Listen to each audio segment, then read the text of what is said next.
satılık köy olarak adlandırılan Lübbey köyü kaderine mi terk edildi? Yoksa globalleşen dünyaya artık sistemde mi bulunuyor?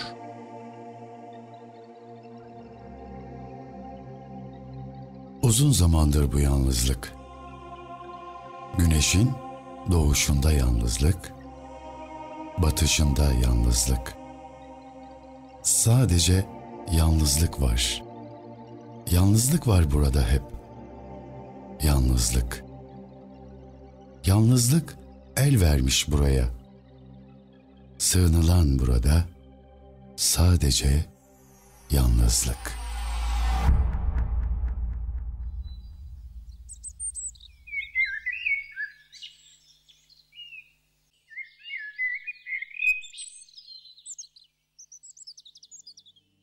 Efes'e giden yollar üzerinde kurulu, antik geçmişi olan bir köy Lübbey. Rivayetlere göre Aydınoğulları Beyliğindeki Lüb ve Dab isimli iki Türkmen beyi anlaşmazlığa düşüp topraklarını ayırınca Lübbey ve Dabbey adında iki köy ortaya çıkmış. İsmini de bu şekilde almış. Köy uzun süre Aydınoğullarının egemenliği altında kalmış ve daha sonra Osmanlı saltanatına katılmış.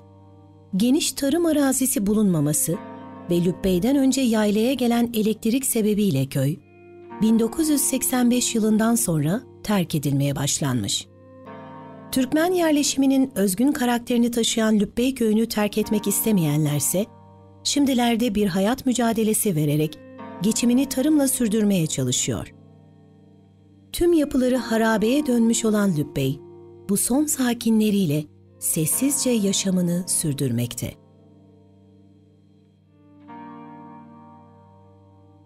Doğalım sen düşkünsün çiçeğe, ayvaya, nara, uyuyan toprağa. Doğalım bereket versin ana Tanrıça, ektiğin her tohuma.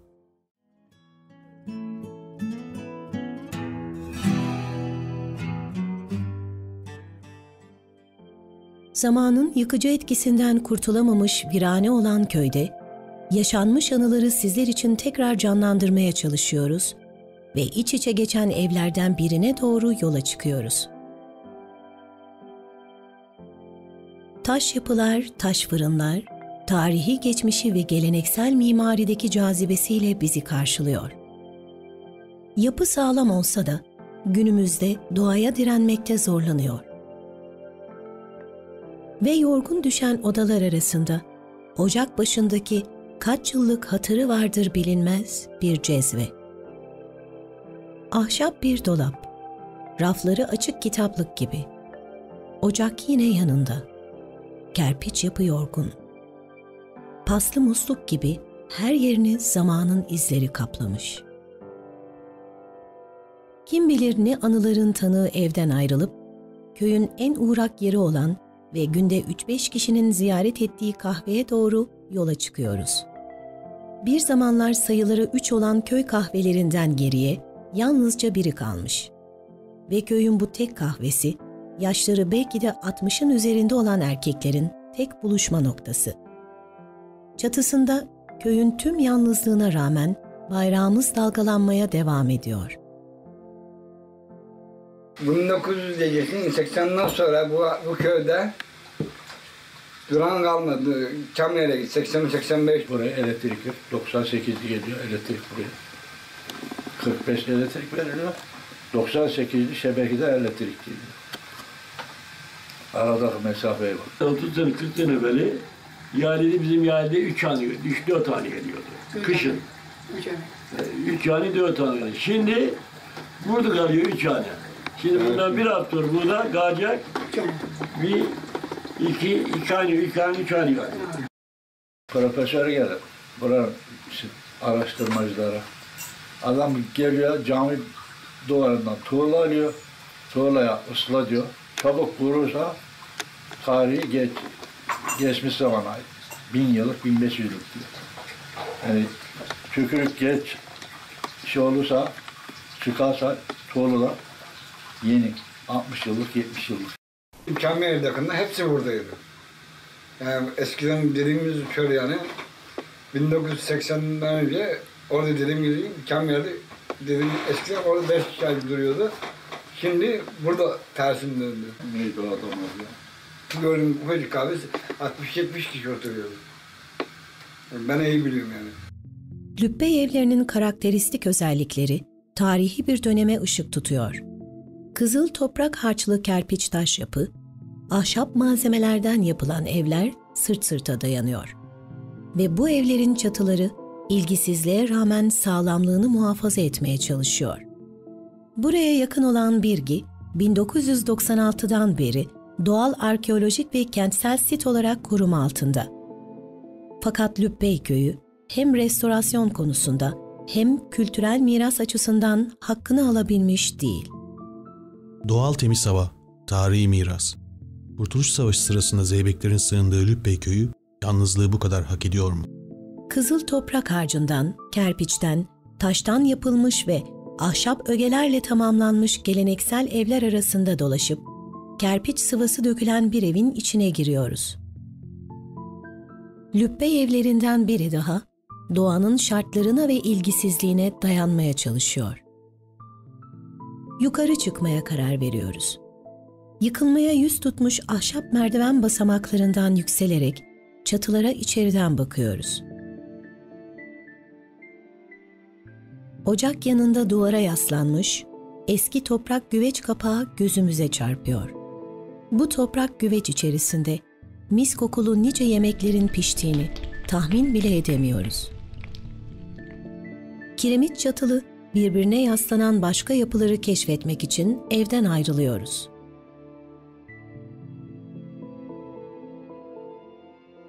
Eşkıyaların bir dönem sığınak olarak kullandığı evlere benzeyen bir harabenin önündeyiz. Köy evlerinin gizemli geçitlerle birbirlerine bağlı olduğu ve Zeybeklerin eşkıyaları buradan gönderdiği sırada eşkıyaların bu geçitleri kullanarak kaçtığı söyleniyor.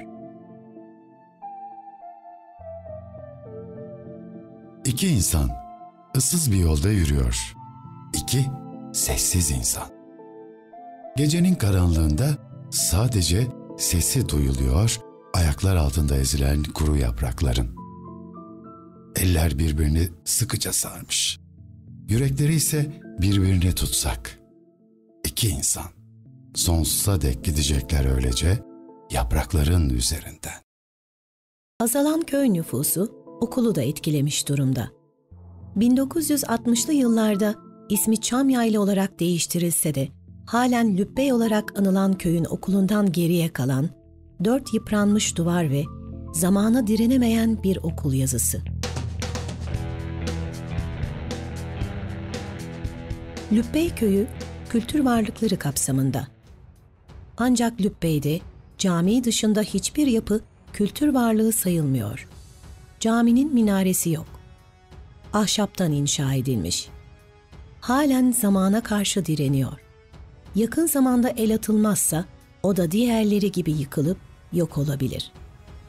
Caminin dış kapısı küçük bir hole açılıyor ve caminin içine ahşap oyma işlemeli ikinci bir kapıdan giriliyor.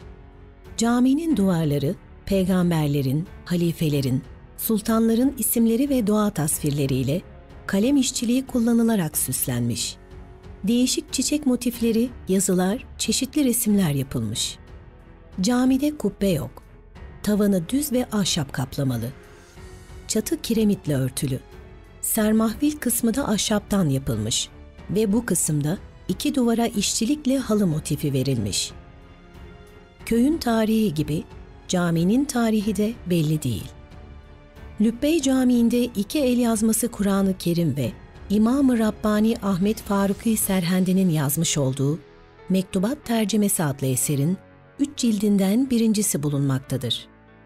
Kimyager ve İslam alimi olan Hüseyin Hilmi Işık'ın mütercimliğini yaptığı Mektubat tercümesinin ruhlara şifa vermek için yazıldığı söylenir. Biz onun talebesi, o sizin talibeniz. Muhakkak aşk yapar onurlu kalpleriniz. Belli, birbirinize aşıksınız ikiniz ve size aşık olur mektubatı anlayan. Antik kentler üzerine birçok araştırmaları bulunan ve bu konuda farklı yerlerin makalelerini hazırlayan Georgetown Üniversitesi Profesörü Dr. Clive Foster, Lübbe'ye gelerek araştırmalar yapmış ve Exploration in Mont Tmolos adlı eserinde Lübbe'ye yer vermiş.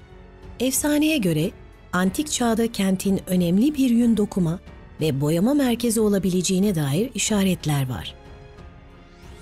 En tanınmış söylence Arakne mitosudur. Lidyalı bir kız olan Arakne'nin babası İdmon Kolopon, kumaş boyacılığı yaparmış. Kızı da kilim dokumada öylesine usta, öyle becerikliymiş ki yokmuş onun üstüne kimse tüm bölgede.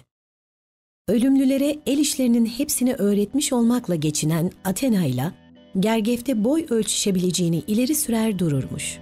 Tanrıça buna kızmış. Bir koca karı kılığına girip çıkmış Arakne'nin karşısına. Daha alçak gönüllü olmasını, tanrılarla boy ölçüşmekten sakınmasını salık vermiş. Arakne hiç oralı olmamış. Athena isterse gelsin, nakışta yarışalım demiş.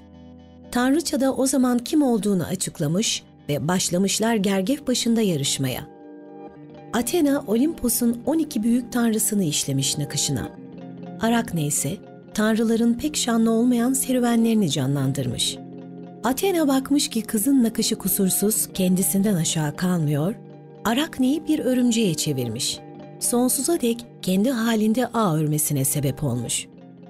Lübbey köyünü sahip olduğumuz tabiat ve kültür varlıklarının değerinin anlaşılmazlığına bir örnek olarak gösterebilir miyiz? Keşif duygusunu içinde taşıyan bilim insanları ve vakıflar, kurumlar Lübbey'e göz kırpabilir mi? Köylerin bir ülkenin kültüründeki, hafızasındaki yerinin büyüklüğünü düşündüğümüz zaman, bu düşünceyi Lübbey köyüne gösterilen bu ilgisizliğin neresine ekleyebileceğimizi anlamakta zorlanıyoruz. Türkiye çeşitli etnik kültürlerin bir arada yaşadığı bir ülke.